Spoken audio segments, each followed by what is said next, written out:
Hey, y'all. Welcome back. Y'all already know what it is. You see the title of this video. This is Real Housewives of Atlanta, RHOA, season 13, episode 11. Let's get into it. So you all, we're going to go ahead and jump right on ahead. We pick up where we left off, which is at dinner. Porsha is pissed because Shamea had just told her what Kenya implied, not said, but implied. And Porsha and Tanya are upset because they're guilty. So this whole dinner really snowballed very quickly. And I watched this episode twice, and the first time I didn't pick up on it, but the second time I realized why it went out of control and why it went tanking left field, and that was because of LaToya. LaToya got it all jumped off. If you all notice, she's the one who initiated that argument with Drew at the table, basically telling her, what type of married woman are you? You going bolo with bolo, like, why are you over here grinding and dancing on bolo and you're married, right? So while Drew and LaToya are going back and forth, Toya says, so are you the voice that Kenya heard at 6 a.m.?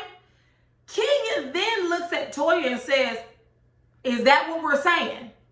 Up until then, Kenya hadn't said anything. So as soon as Kenya starts to talk, of course, Porsha and Tanya down there rolling their eyes like they're so over it, right? And Drew and Kenya kind of have a back and forth, and Kenya's like, I'm not saying you did it. I'm just saying it's obvious what happened. And then LaToya makes a beeline for Kenya, and she basically asks her, like, why are you investigating? Like, what is the purpose? Why are you doing this? And Kenya says, because she could. And from there, you see Shamea jump in. Now, this is where I'm going to break away from the show, and I'm going to pull in Kandi's show, speak on it. Shamea, you are going way too hard in the paint for someone who would not do it for you. The more you talk, Shamea, the more Tanya and Porsha sound guilty. You are not helping her case at all. And what's interesting to me is that on Kandi's speak on it, you really went in on Kandi, which was disrespectful as hell for you to walk up in that woman's business or her home and go in on her like that. Kandi said what she said. Period. Right? Because we're going to get to the part later on where she says Kenya wasn't lying, right? And that's what really sets you off. But here's the thing, Shamea. While you doing all this going hard in the paint for Porsha is the same friend that when Phaedra threw you under the bus and said you had a threesome with Todd and Kandi, she sat there silent. Your best friend. Porsha is the same person that couldn't be bothered to go to your wedding. Now, all of my best friends were in my wedding. They were bridesmaids. But your best friend couldn't even be bothered to go to your wedding because she was still pissed off at you. She's not only disloyal, but she's vindictive. Porsha is the same person that when her and Cordell divorced, she didn't have two pennies to rub together. She had to go stay in her mama's guest room. Kandi put a check in her pocket and put her in a plane and took her on a tour. Short-lived, but took on a tour. And what did she end up doing to Kandi? Porsha is the same person that her and Phaedra was frick to each other's frack. And when Kandi laid those legal papers down, what did Porsha do to Phaedra?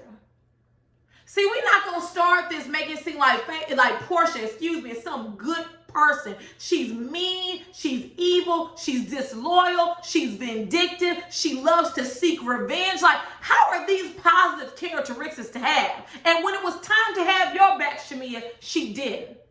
So honestly, from a cast member B, you need to chill out, because if the shoe was on the other foot, we know Porsha wouldn't go to bat for you.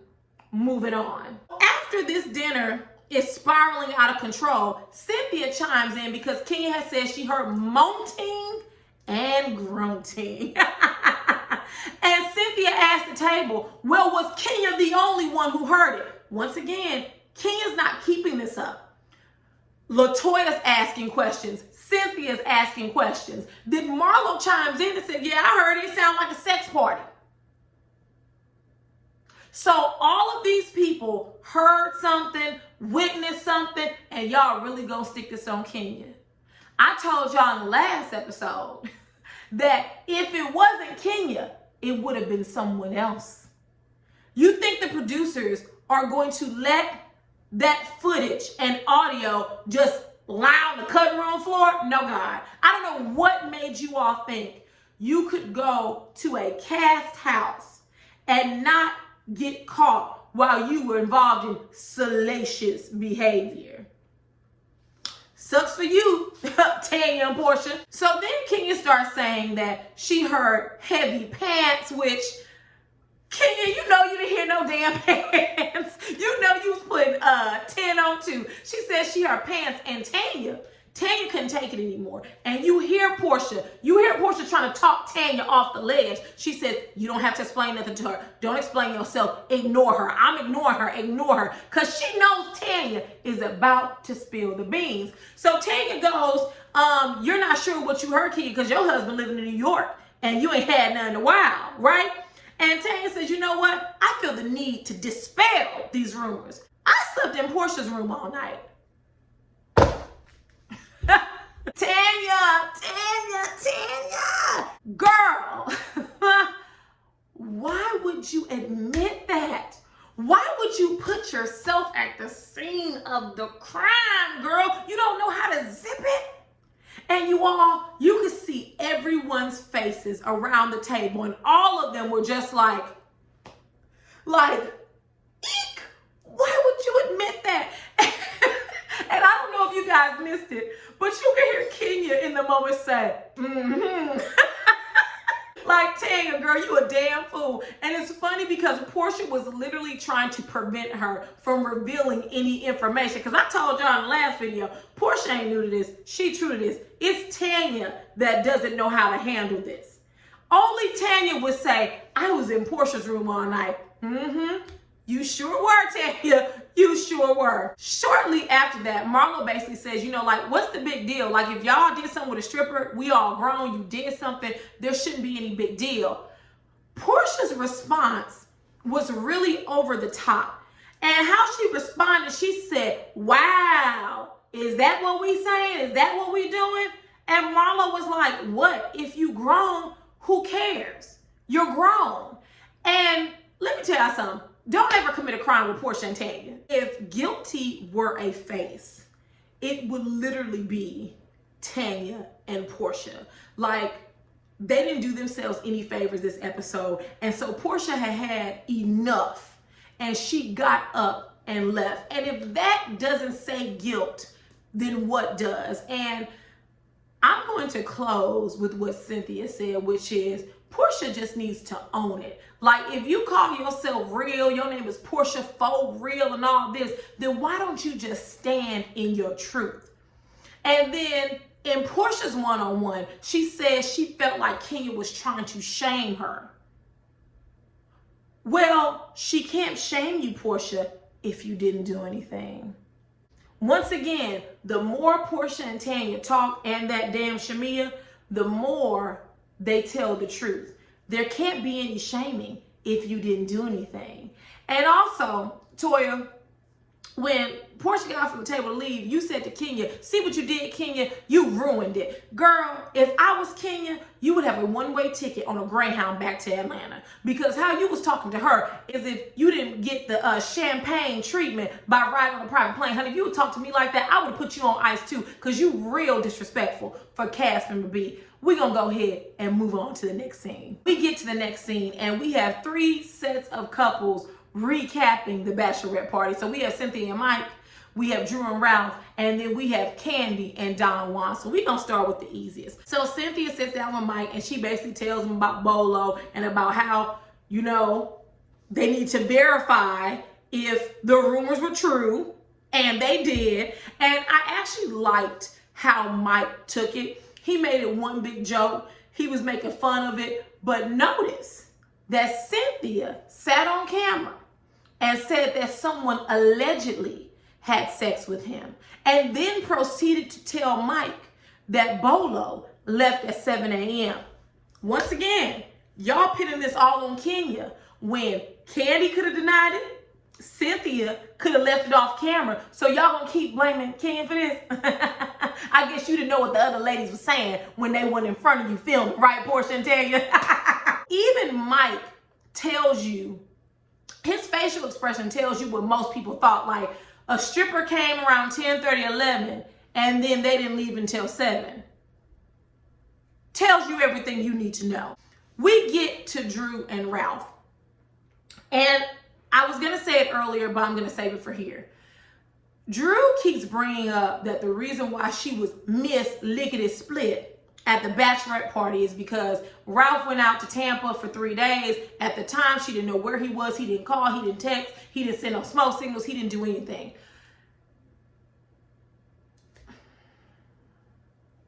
On a serious note, Drew, you need to use your women's intuition, your woman's intuition.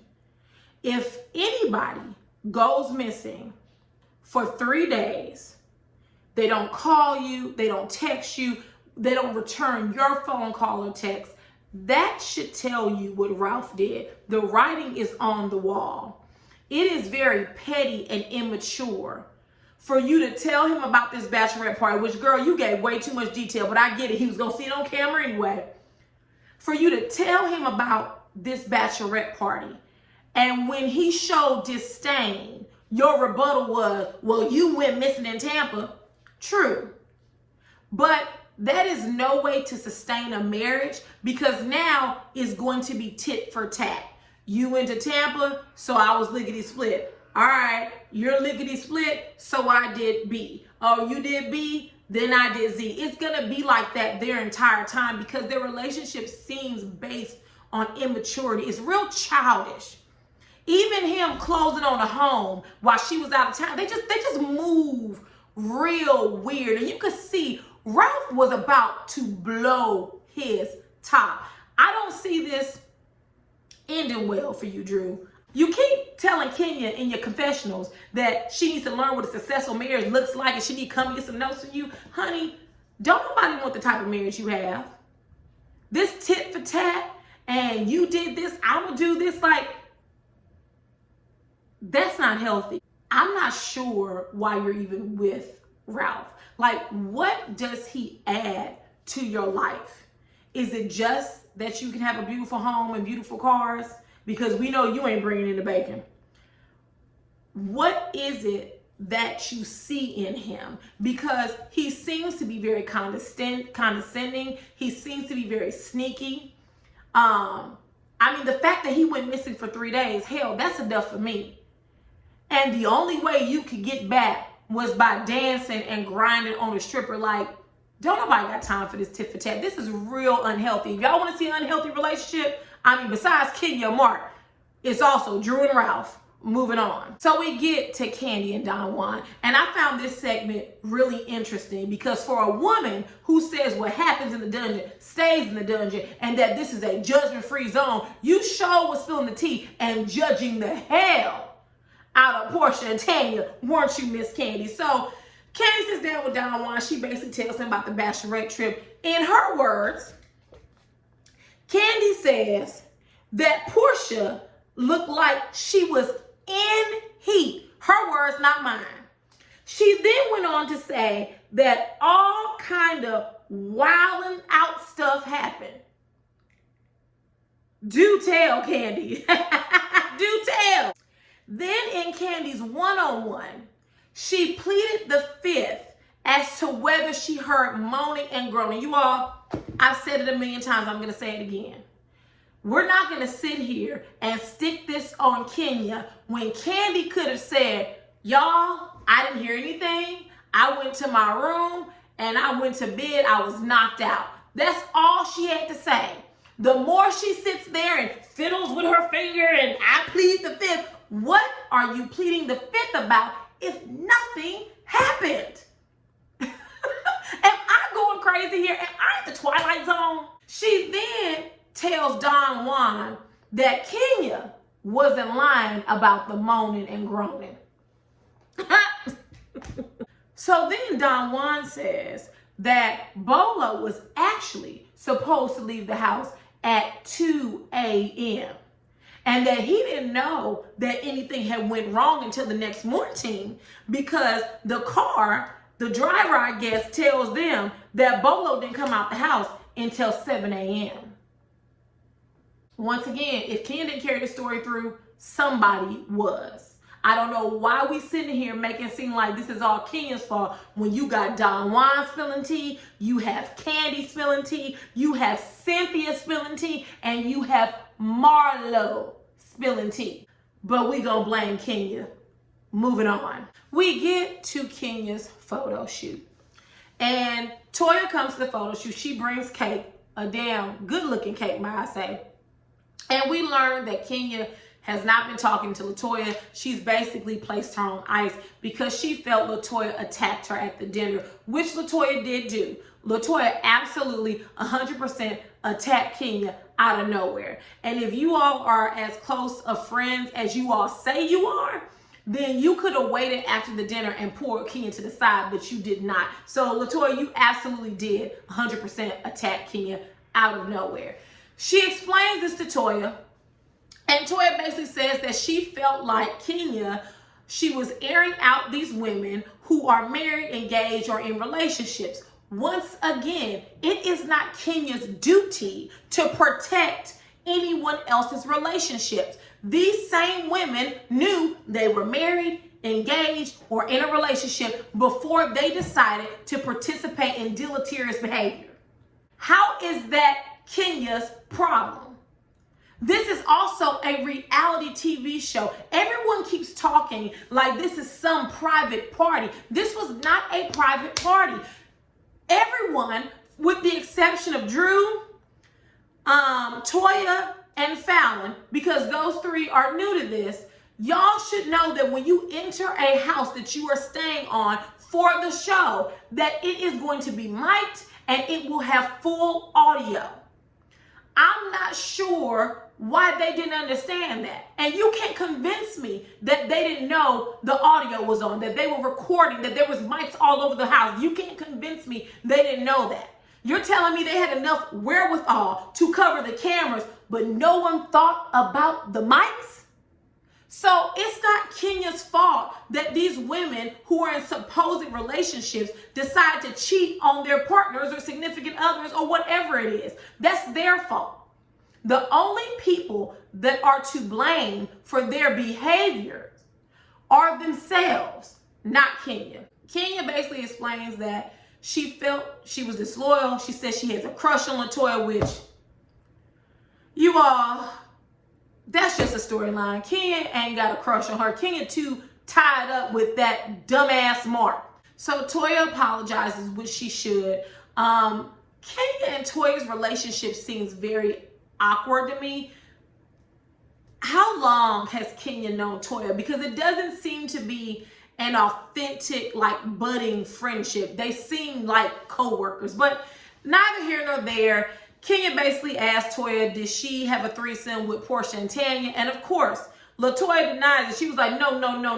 Like, you know, I may be a little freaky, but I ain't freaky the week like Miss Porsha. I end up vomiting and went in my room and went to sleep. Moving on. Next, we get to brunch with Drew and Porsha. It really wasn't much to see here. Just some quick things I want to point out. First, they're still mad at Kenya, which I don't know why when Cynthia, Marlo, and Kandi are running around filming without y'all knowledge, telling all y'all tea. Y'all mad at Kenya, but you really gonna be mad when you get to the reunion. Drew, once again, brings up this term that they've been using for the past 2 episodes of being free. If everyone is such a free spirit, then would a Porsha or Drew fan mind explaining to me why are they so ashamed of their behaviors, right? Like, I can understand Drew because she was married, and honestly, she was out of line. As a married woman, I think she's in a monogamous relationship. She hasn't said that her and Drew have an open relationship. But if they have a monogamous relationship, what you were doing, grinding on the stripper and backing it up and him flipping you over, and you probably did more, you were out of line, 110% out of line. Now with Porsha, she's single, so I really don't understand the issue as it is concerning Porsha. Like, you're single, you're a free spirit. What are we running from? What are we hiding? Or is it that, Porsha, you're trying to cover up for Tanya because Tanya feels like she has a lot to lose with a 10-year fiance? You tell me. Now, something I want to point out here. When Drew was talking to Porsha about the bachelorette party, Porsha asked her, did you tell him everything?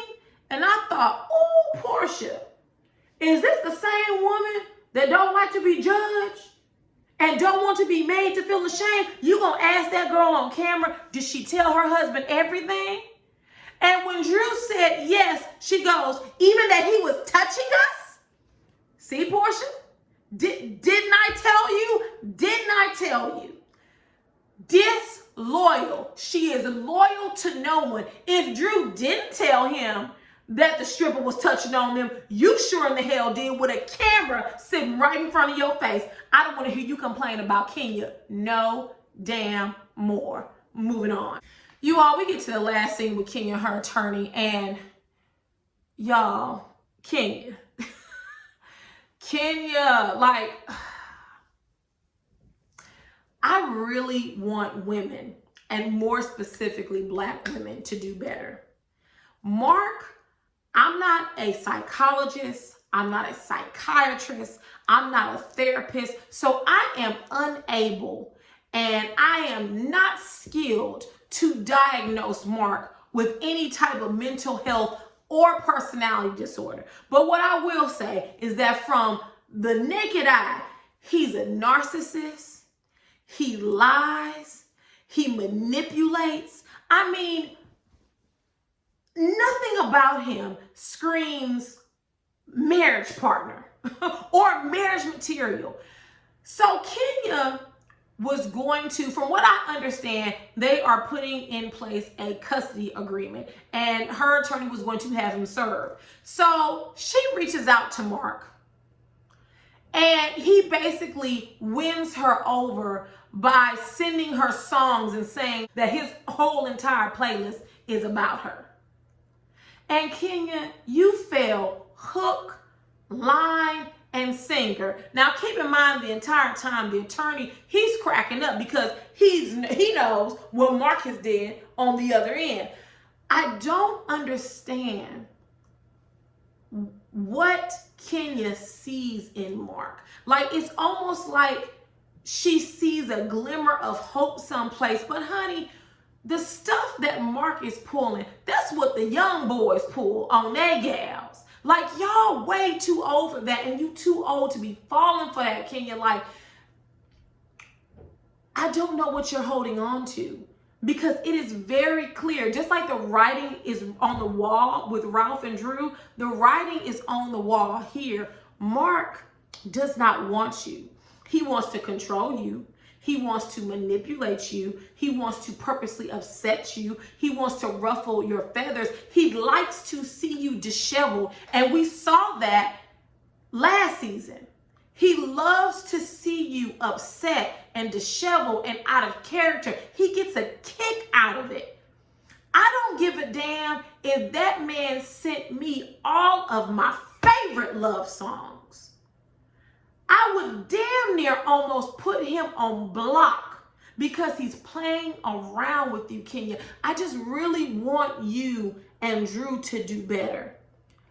I mean, honestly, Kenya is such a beautiful woman, but when it comes to Mark, it's like she loses all intelligence. And she's not the only woman who does it. It's plenty of women out here. But she just loses all of her sense, all of her intelligence. And Mark is just, oh my God, he's not even that cute.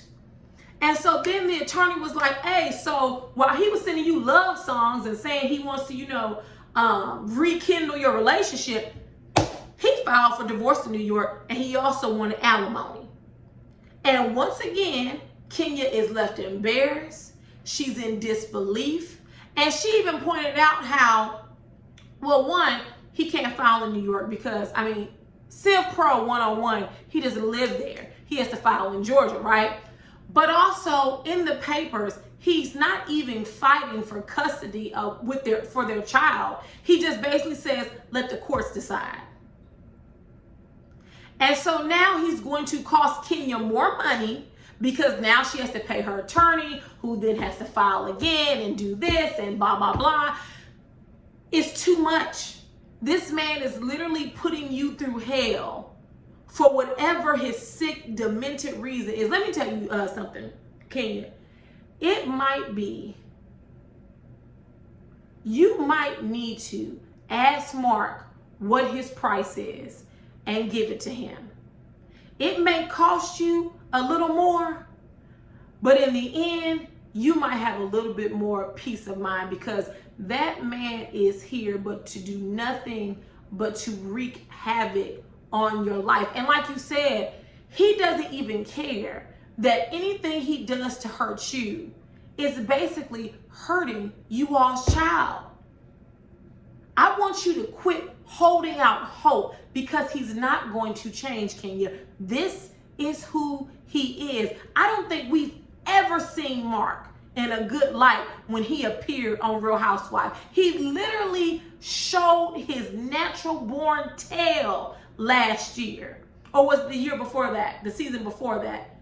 All because he didn't want to be on camera. He was intent on embarrassing you. Kenya, cut him off as fast as you can. Give him whatever he wants and get him the hell out of you and Brooklyn's life. And with that, if there's nothing else, you all, I will see you all a little bit later. Bye, guys. Mwah. Bye.